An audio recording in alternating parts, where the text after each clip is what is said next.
ያስከፋሽ ከታየሽ ግን ላንቺ ዓለም ሞልታ ተስፋሽ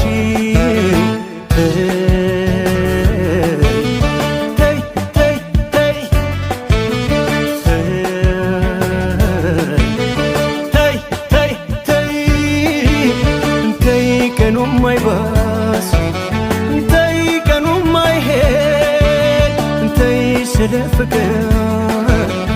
ተይ ስለ መውደድ ይሻል ሲገኝ ምን ያስከፋል ያንቺ ደስታ